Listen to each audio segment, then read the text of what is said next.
آپ صلی اللہ علیہ وآلہ وسلم وہ کام دیکھنے کے بعد اس پر خاموش رہے۔ تو خاموش رہنے کا مطلب تھا کہ آپ صلی اللہ علیہ وآلہ وسلم کو اس کام پر کوئی اعتراض نہیں۔ اگر آپ صلی اللہ علیہ وآلہ وسلم کو اس کام پر کوئی اعتراض نہیں تو اس کا واضح طور پر یہی مطلب بنتا ہے کہ دین اسلام میں یا اسلام کی جو شریعت ہے اس میں وہ کام کرنے کی اجازت دی گئی ہے۔ لہٰذا آپ صلی اللہ علیہ وآلہ وسلم کی خاموشی اس چیز پر دلالت کرتی ہے کہ آپ صلی اللہ علیہ وآلہ وسلم نے مسلمانوں کو وہ کام کرنے کی اجازت دی۔ اسی طرح بعض اوقات ایسا بھی ہوا کہ آپ کے سامنے کوئی کام کیا گیا تو آپ صلی اللہ علیہ وآلہ وسلم نے اس پر پسندیدگی کا اظہار فرمایا کہ آپ صلی اللہ علیہ وآلہ وسلم نے اسے منع کر دیا۔ لہٰذا حدیث کی تینوں اقسام ہمارے پاس قولی، فعلی اور اقراری آتی ہیں، یعنی وہ باتیں جو رسول پاک صلی اللہ علیہ وآلہ وسلم کی زبان مبارک سے ادا ہوئیں اور صحابہ کرام نے ان چیزوں کو اپنے پاس محفوظ کر لیا، اپنی یادداشت میں محفوظ کر لیا یا تحریر میں محفوظ کر لیا، یہ چیز حدیث قولی ہے۔ حدیث فعلی حدیث کی وہ قسم ہے جس میں رسول پاک صلی اللہ علیہ وآلہ وسلم نے اپنے عمل کے ذریعے ہمیں کوئی کام کرنے کا حکم دیا یا اپنے عمل کے ذریعے ہمیں کوئی کام کرنے سے منع فرمایا، یہ حدیث کی فعلی قسم ہے۔ جبکہ حدیث اقراری حدیث کی وہ قسم ہے جس میں رسول پاک صلی اللہ علیہ وآلہ وسلم کے سامنے کوئی کام کیا گیا تو آپ صلی اللہ علیہ وآلہ وسلم نے اس پر خاموشی اختیار کر لی لیکن منع نہیں فرمایا۔ اس سے ظاہر ہوتا ہے کہ رسول پاک صلی اللہ علیہ وآلہ وسلم نے اس کام کی اجازت دی۔ یہ حدیث کی اقراری قسم ہے۔ اب ہم آ جاتے ہیں تدوین حدیث میں۔ ویسے تو تدوین حدیث کے 3 اہم ادوار ہیں، لیکن عہد نبوی صلی اللہ علیہ وآلہ وسلم میں ہی تدوین حدیث کی یا حفاظت حدیث کی ابتدا ہو چکی تھی۔ ہم بہت اچھے طریقے سے جانتے ہیں کہ احادیث مبارکہ کا قولی حصہ صحابہ کرام رضی اللہ تعالیٰ عنہ نے اپنی یادداشت میں، اپنے حافظے میں محفوظ رکھا تھا اور اس کے عملی حصے پر فوری طور پر عمل درآمد شروع کر دیا تھا۔ اس کے ساتھ ساتھ رسول پاک صلی اللہ علیہ وآلہ وسلم نے مختلف قبائل کو تحریری ہدایات، خطوط کے جوابات اور مدینہ منورہ کی مردم شماری کے جو کاغذات تھے، یہ تمام کے تمام دستاویزات رسول پاک صلی اللہ علیہ وآلہ وسلم نے خود قلم بند کروائے۔ اس کے ساتھ ساتھ رسول پاک صلی اللہ علیہ وآلہ وسلم نے مشہور بادشاہوں کے نام جو بہت سی تحریریں لکھوائیں، وہ بھی تاریخ کا حصہ ہے۔ اس کے بعد باضابطہ طور پر تدوین حدیث کے جو 3 ادوار ہیں ان کو ایک نظر دیکھ لیتے ہیں۔ سب سے جو پہلا دور ہے وہ ہے عہد صحابہ۔ تو ہم بہت اچھے طریقے سے جانتے ہیں کہ بعض صحابہ نے رسول پاک صلی اللہ علیہ وآلہ وسلم کی زندگی میں ہی احادیث تحریر کر دی تھیں، لہٰذا تدوین حدیث کا کام عہد رسالت ہی میں شروع ہو گیا تھا۔ آپ صلی اللہ علیہ وآلہ وسلم کے اس دنیا سے پردہ فرما جانے کے بعد اسلام کے ابتدائی عہد میں احادیث نبوی صلی اللہ علیہ وآلہ وسلم کے جو صحیفے لکھے گئے ان کے تاریخی ثبوت آج بھی موجود ہیں، اور ان صحیفوں میں حضرت علی رضی اللہ تعالیٰ عنہ کا صحیفہ بھی شامل ہے جس میں بہت سے احکام و مسائل درج ہیں۔ اس کی بیشتر احادیث مبارکہ صحیح بخاری کے مختلف ابواب میں موجود ہیں۔ پھر ہمارے پاس آ جاتا ہے تدوین حدیث کا دوسرا دور، اور تدوین حدیث کا دوسرا دور شروع ہوتا ہے تب جب حضرت عمر بن عبدالعزیز 99 ہجری میں یہ دیکھتے ہیں کہ صحابہ کرام رضی اللہ تعالیٰ عنہ جن کی یادداشت میں احادیث مبارکہ کا ایک بڑا ذخیرہ موجود ہے، ایک ایک کر کے اس دنیا سے رخصت ہوتے جا رہے ہیں۔ حضرت عمر بن عبدالعزیز کو خدشہ ہوتا ہے کہ کہیں ایسا نہ ہو کہ ان اہل علم کے اٹھنے کے ساتھ علوم حدیث بھی اس دنیا سے اٹھ جائیں۔ لہٰذا آپ تمام ممالک کے علماء کے نام ایک فرمان بھیجتے ہیں کہ احادیث نبی صلی اللہ علیہ وآلہ وسلم کو تلاش کر کے جمع کر لیا جائے۔ اس حکم کی تعمیل میں کوفہ کے امام، مدینہ کے امام اور شام کے امام بڑھ چڑھ کر حصہ لیتے ہیں اور بہت سی تصانیف وجود میں آتی ہیں۔ اس کے ساتھ ساتھ صحابہ کرام رضی اللہ تعالیٰ عنہ کے شاگرد جنہوں نے براہ راست رسول پاک صلی اللہ علیہ وآلہ وسلم کے صحابہ کرام سے تعلیم حاصل کی تھی، وہ بھی اس جمع و تدوین حدیث میں بھرپور حصہ لیتے ہیں۔ پھر آ جاتا ہے ہمارے پاس تدوین حدیث کا تیسرا دور، جب تیسری صدی ہجری میں علم حدیث کا ایک شعبہ پایہ تکمیل کو پہنچتا ہے۔ محدثین حدیث کی تلاش اور اس کی جستجو میں دنیا اسلام کا کونا کونا چھانتے ہیں اور تمام بکھری ہوئی روایات کو جمع کرتے ہیں۔ مستند احادیث کو الگ کیا جاتا ہے، صحت سند کو لازمی قرار دیا جاتا ہے۔ اس طرح آج ہمارے پاس صحائح ستہ جیسی بیش قیمت کتابیں تصنیف ہوتی ہیں جو دور جدید کا کوئی بھی مسلمان بغیر کسی شک اور شبے کے استعمال کر سکتا ہے، ان احادیث کی کتابوں سے رہنمائی حاصل کرتا ہے، کیونکہ دور جدید کا ایک بہت بڑا مسئلہ جس کا مسلمانوں کو سامنا کرنا پڑ رہا ہے وہ یہ ہے کہ بہت ساری چیزیں انٹرنیٹ پر غلط بھی دستیاب ہیں۔ لہٰذا ضرورت ہے اس امر کی کہ ہمارے پاس مستند ترین احادیث کا ذخیرہ موجود ہو۔ تو تدوین حدیث کے 3 ادوار میں بہت سی تحقیق اور جستجو کے بعد 6 کتابیں جو تحریر کی گئیں، جن پر تمام طبقہ فکر کے علماء متفق ہیں کہ یہ احادیث واقعی رسول پاک صلی اللہ علیہ وآلہ وسلم سے تعلق رکھتی ہیں، آج مسلمانوں کے پاس کتابی صورت میں موجود ہیں۔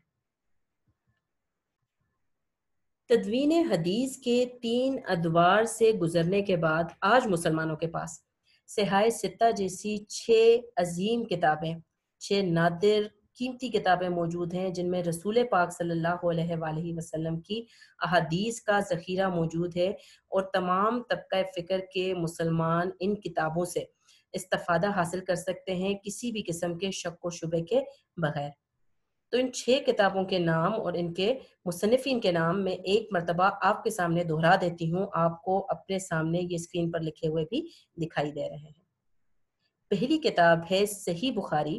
جسے تحریر کیا ہے امام ابو عبداللہ محمد بن اسماعیل بخاری رحمۃ اللہ علیہ نے۔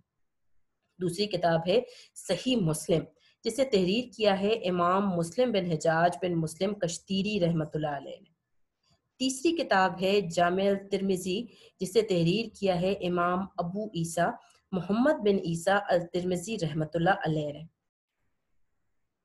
چوتھی کتاب ہے سنن ابی داؤد، جسے امام ابو داؤد سلیمان بن اشعث رحمۃ اللہ علیہ نے تحریر کیا ہے۔ پانچویں کتاب سنن النسائی، جسے امام عبد الرحمن احمد بن علی النسائی رحمۃ اللہ علیہ نے تحریر کیا ہے، جبکہ چھٹی کتاب ہے سنن ابن ماجہ، جسے امام ابو عبداللہ محمد بن یزید ابن ماجہ القزوینی رحمۃ اللہ علیہ نے تحریر کیا ہے۔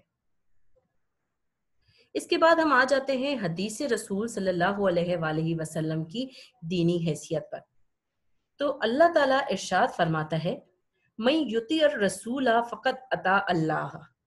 ترجمہ جس نے رسول صلی اللہ علیہ وآلہ وسلم کی اطاعت کی اس نے بے شک اللہ کی اطاعت کی۔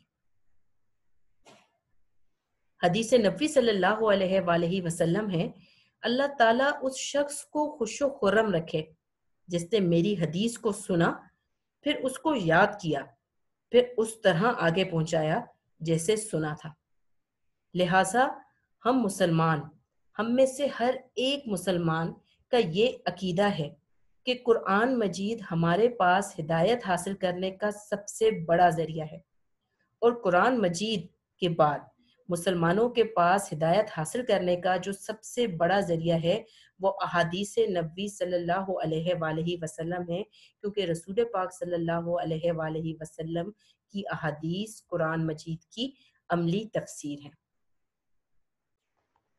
حدیث کی اہمیت سے آگاہی حاصل کرنے کے بعد اب ہم ایک نظر ڈال لیتے ہیں کہ امتحانی پرچے میں جب حدیث والا سوال حل کرنے کے لیے دیا جائے تو اس کو حل کرنے کا تحریری طریقہ کیا ہوگا۔ تو ایک بات یاد رکھیے کہ جب بھی حدیث والا سوال آپ حل کریں تو 3 ہیڈنگز یا 3 سرخیاں لازمی ڈالیے۔ پہلی سرخی ترجمہ، دوسری تشریح، جبکہ تیسری سرخی ہوگی حدیث کا عملی زندگی سے تعلق۔ جب آپ پہلی سرخی ڈالیں گے جو کہ ہے ترجمہ، تو اس سرخی کے اندر آپ نے لکھنا ہوتا ہے کہ جو حدیث آپ کو حل کرنے کے لیے دی گئی ہے اس حدیث کا، اس کے جو عربی الفاظ ہیں اس کا اردو زبان میں ترجمہ کیا ہوگا۔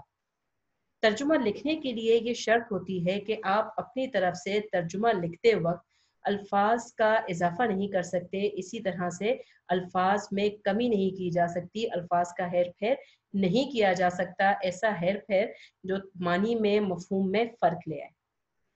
دوسری آپ سرخی ڈالیں گے یا دوسری آپ ہیڈنگ ڈالیں گے تشریح۔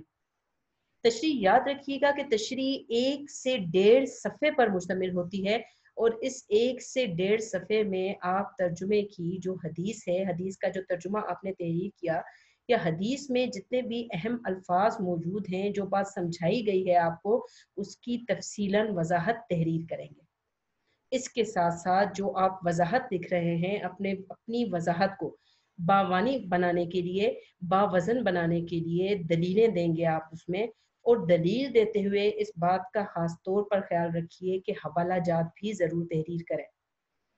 تشریح تحریر کرتے ہوئے جو آپ حوالہ جات استعمال کر سکتے ہیں، وہ کسی قرآنی آیت کا ترجمہ، رسول پاک صلی اللہ علیہ وآلہ وسلم کی کسی اور حدیث کا ترجمہ، یا اس کے ساتھ ساتھ اس قسم کے اشعار بھی آپ لکھ سکتے ہیں حوالہ جات کے طور پہ، کہ جو بات آپ وضاحت کرنے کی کوشش کر رہے ہیں وہ اس سے مطابقت رکھتے ہوں۔ اس کے بعد آپ تیسری اور اہم سرخی ڈالیں گے، جس کا نام ہوتا ہے، یا جو عنوان ہوتا ہے اس کا، حدیث کا عملی زندگی سے تعلق۔ حدیث کے عملی زندگی سے تعلق میں آپ بتاتے ہیں کہ جس حدیث کا ترجمہ آپ نے تحریر کیا اور آپ جس کی وضاحت بھی کر کے آ چکے ہیں، ہم اسے اپنی عملی زندگی میں، اپنی عام زندگی میں کس طریقے سے ہم اس حدیث کا اطلاق کر سکتے ہیں،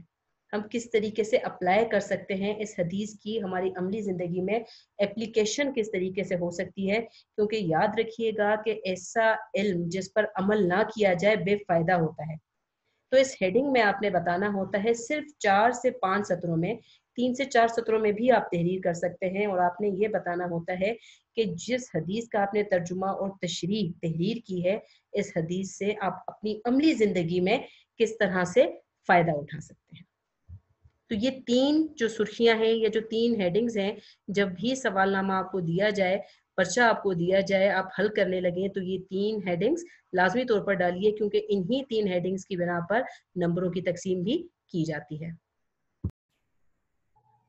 حدیث مبارکہ کے تعارف کے بعد اب ہم اپنے آج کے سبق کی شروعات کرتے ہیں، جس کا عنوان ہے حدیث نمبر 5۔ رسول پاک صلی اللہ علیہ وآلہ وسلم نے ارشاد فرمایا، لا یؤمن احدکم حتی یکون ہواہ تبعا لما جئت بہ۔ ترجمہ، تم میں سے کوئی شخص مومن نہیں ہو سکتا جب تک کہ اس کی خواہش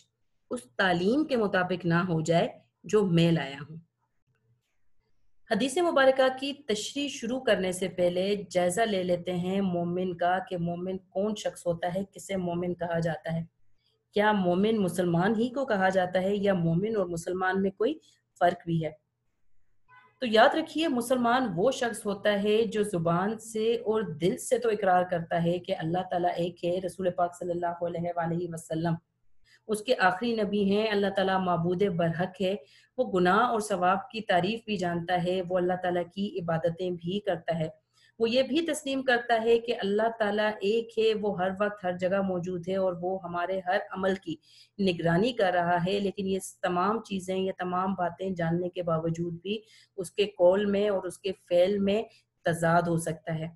یعنی وہ تمام باتیں جن کا وہ زبان سے اقرار کر رہا ہے، ہو سکتا ہے جب وہ عمل کرنے پر آئے تو وہ ان چیزوں پر عمل نہ کرے۔ یہ ایک قسم کی منافقت بھی ہے، قول اور فعل میں تضاد ہونا۔ جبکہ مومن وہ شخص ہے جو صرف زبان سے اور دل سے یہ نہیں کہتا کہ اللہ تعالیٰ ایک ہے، وہ معبود برحق ہے، تمام عبادتوں کے لائق ہے، ہمارے ہر عمل پر نظر رکھے ہوئے ہے، بلکہ جب وہ تنہائی میں بھی، جب اس کے ارد گرد کوئی موجود نہیں ہوتا اور شیطان اسے تحریک دیتا ہے کسی گناہ کی، کسی غلط کام کی، تو اس وقت بھی اس پر اللہ تعالیٰ کا خوف غالب ہوتا ہے۔ وہ یہ بات جانتا ہے کہ اللہ تعالیٰ اس وقت بھی اسے دیکھ رہا ہے، بے شک کوئی دنیا کی آنکھ، کوئی دنیاوی آنکھ، کوئی دنیاوی شخص اسے نہیں دیکھ رہا، لیکن اللہ تعالیٰ اس وقت بھی اسے دیکھ رہا ہے، لہٰذا وہ اس وقت بھی گناہ سے باز رہتا ہے۔ کسی جگہ مومن کی ایک نہایت خوبصورت تعریف بیان کی گئی تھی، دوسرے الفاظ میں ہم یہ بھی کہہ سکتے ہیں کہ ایک مومن اور مسلمان کے درمیان فرق کو نہایت خوبصورت الفاظ میں بیان کیا گیا تھا، اور وہ یہ تھا کہ مسلمان وہ شخص ہوتا ہے جو اللہ کو مانتا ہے، یعنی اللہ تعالیٰ کی ذات کو تسلیم کرتا ہے، جبکہ مومن وہ شخص ہوتا ہے جو اللہ تعالیٰ کی مانتا ہے، یعنی وہ صرف اللہ تعالیٰ کو ماننے کو کافی نہیں سمجھتا، بلکہ اللہ تعالیٰ نے جو احکامات اسے دیے ہیں، جو باتیں کرنے کا حکم دیا ہے اور جن باتوں سے رکنے کا حکم دیا ہے، وہ ان تمام چیزوں پر عمل کرتا ہے۔ جو کام کرنے کا اللہ تعالیٰ نے اسے حکم دیا ہے وہ تمام کام وہ کرتا ہے، اور جن کاموں سے اللہ تعالیٰ اسے منع فرماتا ہے اس کے دل میں لاکھ خواہش پیدا ہو جائے، وہ کام، وہ غلط کام وہ نہیں کرتا۔ مومن کی تعریف دیکھ لینے کے بعد ہم جائزہ لے لیتے ہیں کہ اس حدیث مبارکہ میں کون سی اہم ترین باتیں بیان کی گئی ہیں جن کی تشریح میں وضاحت کرنا بہت ضروری ہے۔ تو یہ دو اہم ترین باتیں ہیں۔ پہلی چیز، رسول پاک صلی اللہ علیہ وآلہ وسلم فرماتے ہیں کہ کوئی بھی شخص مسلمان تو ہو سکتا ہے لیکن اس وقت تک مومن نہیں ہو سکتا جب تک اس کی خواہشات اس تعلیم کے مطابق نہ ہو جائیں جو رسول پاک صلی اللہ علیہ وآلہ وسلم لائے ہیں۔ تو اس میں پہلی اہم چیز بن جاتی ہے جس کی وضاحت ضروری ہے، خواہشات، کیونکہ خواہشات ہی انسان کے تمام اچھے اور برے اعمال کی بنیاد بنتی ہیں۔ اور دوسری اہم ترین چیز ہے تعلیمات جو رسول پاک صلی اللہ علیہ وآلہ وسلم انسانوں تک یا مسلمانوں تک لائے، انہوں نے انسانوں تک پہنچائیں۔ تو وہ تعلیمات جو رسول پاک صلی اللہ علیہ وآلہ وسلم نے ہم تک پہنچائیں، وہ تعلیمات ہیں قرآن مجید۔ اور ہم جانتے ہیں کہ رسول پاک صلی اللہ علیہ وآلہ وسلم کی ذات مبارکہ قرآن مجید کے تمام احکامات کی عملی تفسیر تھی۔ آپ نے صرف زبانی قرآن مجید کے احکامات ہم تک نہیں پہنچائے بلکہ ان تمام احکامات پر عمل کر کے بھی دکھایا، خود بھی ہمیں مومن بن کے دکھایا۔ تو کوئی بھی شخص مسلمان ہو سکتا ہے لیکن مومن نہیں ہو سکتا جب تک اس کی خواہشات تابع نہ ہو جائیں۔ اب یاد رکھیے گا کہ انسان کی خواہشات ہی ہوتی ہیں جو اس سے کوئی بھی اچھا یا غلط کام کرنے پر، اچھا یا برا کام کرنے پر اکساتی ہیں۔ ہم اپنے ارد گرد، اپنے موجود دنیا میں بہت ساری خوبصورت چیزیں دیکھتے ہیں، اور جب یہ خوبصورت چیزیں ہم دیکھتے ہیں تو یہ خوبصورت چیزیں حاصل کرنے کی خواہش ہمارے دل میں آتی ہے۔ اب جو خواہش ہمارے دل میں آتی ہے ان چیزوں کو حاصل کرنے کے لیے، تو ہم ان چیزوں کو حاصل کرنے کے لیے اور اپنی اس خواہش کو پورا کرنے کے لیے ہم منصوبہ بندی کرتے ہیں، اور پھر جو ہم نے یہ منصوبہ بندی کی ہوتی ہے، یہ منصوبہ بندی سبب بنتی ہے عمل کرنے کا۔ مثال کے طور پر ہم نے کوئی ایک شخص ہے، اس کو گاڑیاں بہت اچھی لگتی ہیں، اب وہ دیکھتا ہے کوئی ایسی گاڑی، چمچماتی ہوئی خوبصورت گاڑی جو دنیا میں بہت کم لوگوں کے پاس موجود ہے اور جس کی قیمت کروڑوں میں ہے۔ جب وہ کروڑوں کی اس گاڑی کو دیکھتا ہے تو اس کے دل میں یہ خواہش پیدا ہوتی ہے کہ وہ بھی اس گاڑی کی سیر کر سکے، وہ بھی ایک ایسی ہی گاڑی لے سکے۔ اب اس کے دل میں جو ایک خواہش پیدا ہوتی ہے نا، وہ دو کام کر سکتا ہے، یا تو وہ اپنی اس خواہش کو تابع کر لے، قابو کر لے، کنٹرول کر لے۔ دوسری چیز ہوتی ہے کہ وہ اس خواہش کو پورا کرنے کی کوشش کرے۔ اب وہ خواہش کو پورا کرنے کی کوشش کرتا ہے، اسے لگتا ہے، وہ محنت کرتا ہے، وہ نوکری کرتا ہے، لیکن محنت کرنے کے باوجود، نوکری کرنے کے باوجود، چلیے کوئی کاروبار کر لیتا ہے، کاروبار کرنے کے باوجود اس کے پاس کروڑوں روپے نہیں ہیں کہ کروڑوں روپے کی وہ گاڑی لے کر اپنا شوق پورا کر لے۔ ایسے ہی وقت میں شیطان اسے ایک راستہ دکھاتا ہے، ایک غلط راستہ دکھاتا ہے کہ کسی ناجائز ذریعے سے اپنی اس خواہش کو پورا کیا جائے، کوئی غیر قانونی کام کیا جائے، غیر آئینی کام کیا جائے، غیر اسلامی کام کیا جائے۔ وہ شخص اپنی یہ خواہش پوری کرنے کے لیے معاشرے کو نقصان پہنچاتا ہے، مذہب کو نقصان پہنچاتا ہے، انسانیت کو نقصان پہنچاتا ہے، ایک غلط کام کی پہلے شیطان کے ساتھ مل کر منصوبہ بندی کرتا ہے، اور منصوبہ بندی کرنے کے بعد اس پر عمل بھی کر دیتا ہے۔ کس چیز کے لیے؟ صرف وہ جو اس کی ایک چھوٹی سی خواہش ہے، اس گاڑی میں بیٹھنے کی اور دنیا کو دیکھنے کی، اس خواہش کو پورا کرنے کے لیے۔ لیکن اس کے ساتھ ساتھ وہ ایک کام اور بھی کر سکتا تھا کہ جب وہ یہ خواہش اس کے دل میں پیدا ہوئی تھی اور اس نے اس خواہش کو پورا کرنے کے لیے کوشش کی تھی اور اس کی کوششیں بارآور ثابت نہیں ہو رہی تھیں، تو وہ اپنی خواہش کو تابع کر لیتا۔ کس چیز کے تابع کر لیتا؟ قرآن مجید کی تعلیمات کے تابع کر لیتا جو رسول پاک صلی اللہ علیہ وآلہ وسلم نے ہم تک پہنچائی ہیں۔ قرآن مجید ہمیں بے جا خواہشات کے پیچھے سرپٹ دوڑنے سے منع فرماتا ہے۔ اگر وہ شخص جس وقت اسے شیطان ترغیب دے رہا تھا غلط کام کرنے کی، اس وقت قرآن مجید کی تعلیمات کو اپنے سامنے لے آتا، رسول پاک صلی اللہ علیہ وآلہ وسلم کی تعلیمات کو اپنے سامنے لے آتا اور اپنی ان خواہشات پر قابو پا لیتا، تب تو وہ شخص حقیقی معنوں میں مومن کہلانے کا مستحق تھا، کیونکہ اس کے دل میں ایک بہت بڑی خواہش پیدا ہوئی تھی، ایک کوشش تھی اس کی کہ وہ کسی طریقے سے حاصل کر لے، لیکن اس نے اپنی اس خواہش کو دبا دیا، اپنے دل کی خوشی کو پورا نہیں ہونے دیا، اپنے دل میں کہیں پہ پریشانی، کہیں پہ اس کو دکھ بھی محسوس ہوا، لیکن اس نے اللہ کی خاطر جو اللہ تعالیٰ کی تعلیمات تھیں ان تعلیمات کو اپنانے کی خاطر ان خواہشات کو کہیں پیچھے چھوڑ دیا، اللہ تعالیٰ کا حکم مان لیا، اللہ تعالیٰ کے رسول پاک صلی اللہ علیہ وآلہ وسلم کا حکم مان لیا، ان کی کتاب قرآن مجید میں جو حکم دیا ہے وہ حکم مان لیا، غلط کام کرنے سے پرہیز کر کے اس نے قرآن مجید کی تعلیمات پوری کی، تو وہ شخص اب صرف مسلمان نہیں رہا بلکہ وہ شخص اب مومن بن چکا ہے۔ تو یاد رکھیے کہ جب تک ہمارے دل میں بھی نفسانی خواہشات پیدا ہوتی ہیں، مادی خواہشات پیدا ہوتی ہیں، اللہ تعالیٰ نے انسان کی فطرت اس قسم کی بنائی ہے کہ ہم ارد گرد اپنے کوئی بھی خوبصورت چیز دیکھتے ہیں، اس کی خوبصورتی سے متاثر ہوتے ہیں، اور پھر صرف ہم اس چیز کو دیکھنے پر اکتفا نہیں کرتے، ہماری خواہش ہوتی ہے، ہماری خواہش کرنے کے بعد پھر ہماری کوشش بن جاتی ہے وہی خواہش کہ کسی طریقے سے ہم اس چیز کو حاصل کر لیں۔ تو اگر تو ہم اس چیز کو حاصل کرنے کے لیے تمام کوششیں، جائز کوششیں کرتے ہیں، دائرہ اسلام کے اندر رہتے ہوئے کوشش کرتے ہیں، قرآن مجید کی تعلیمات کو بنیاد بناتے ہوئے اپنی خواہش کو پوری کرنے کی کوشش کرتے ہیں، تب تو یہ چیز جائز ہے۔ لیکن اگر وہ خواہش اپنی پوری کرنے کے لیے ہم قرآن مجید کی تعلیمات کو کہیں پیچھے چھوڑ دیتے ہیں تو شاید ہم مومن تو رہیں گے، مسلمان تو رہیں گے، لیکن ہم مومن نہیں بن پائیں گے۔ خود رسول پاک صلی اللہ علیہ وآلہ وسلم کی ذات مبارکہ کو دیکھ لیجئے کہ رسول پاک صلی اللہ علیہ وآلہ وسلم کے لیے اللہ تعالیٰ نے یہ کائنات تخلیق فرمائی،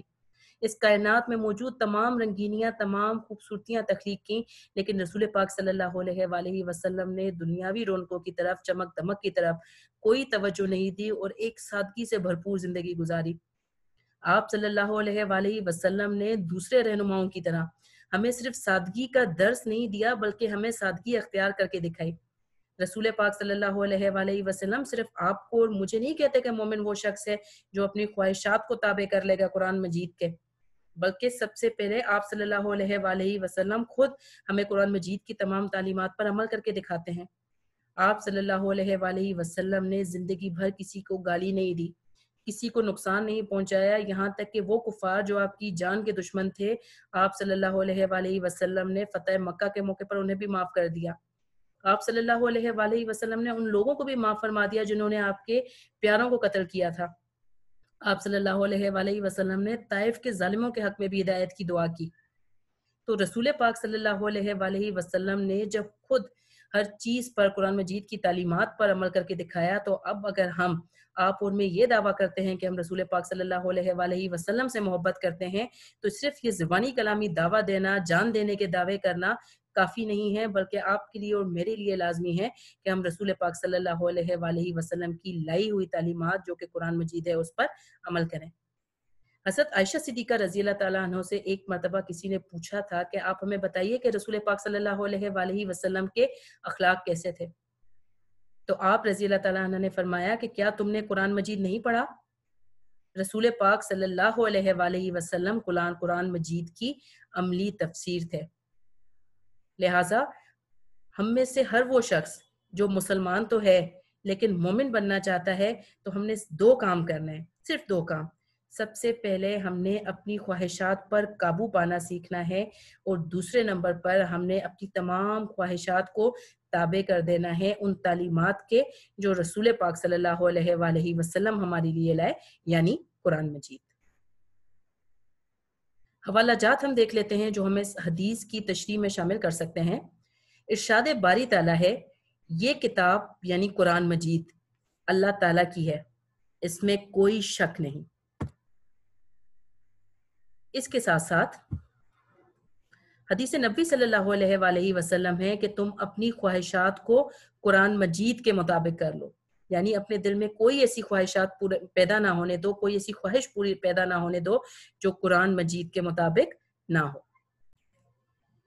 عملی تعلق میں ہم لکھ سکتے ہیں کہ اس حدیث نبی صلی اللہ علیہ وآلہ وسلم کا ہماری عملی زندگی سے نہایت گہرا تعلق ہے،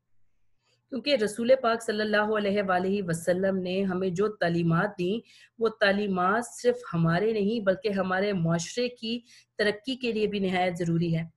اور ہمارے معاشرے کی ترقی کے لیے یہ بھی نہایت ضروری ہے کہ اس میں رہنے والے فرد واحد اب بھی اپنی انفرادی خواہشات پر قابو پانا سیکھے۔ لہٰذا ہم سب کو چاہیے کہ ہم اپنی انفرادی خواہشات پر قابو پا کر ان خواہشات کو قرآن مجید کے تابع کر لیں، تاکہ ہمارے تمام اعمال خود بخود نیک ہو جائیں، اچھے ہو جائیں اور معاشرے کی فلاح و بہبود کے لیے مؤثر ثابت ہوں۔ علامہ اقبال کا ایک مشہور زمانہ شعر ہے کہ محمد سے وفا تو نے تو ہم تیرے ہیں، صلی اللہ علیہ وآلہ وسلم، کہ محمد صلی اللہ علیہ وآلہ وسلم سے وفا تو نے تو ہم تیرے ہیں، یہ جہاں چیز ہے کیا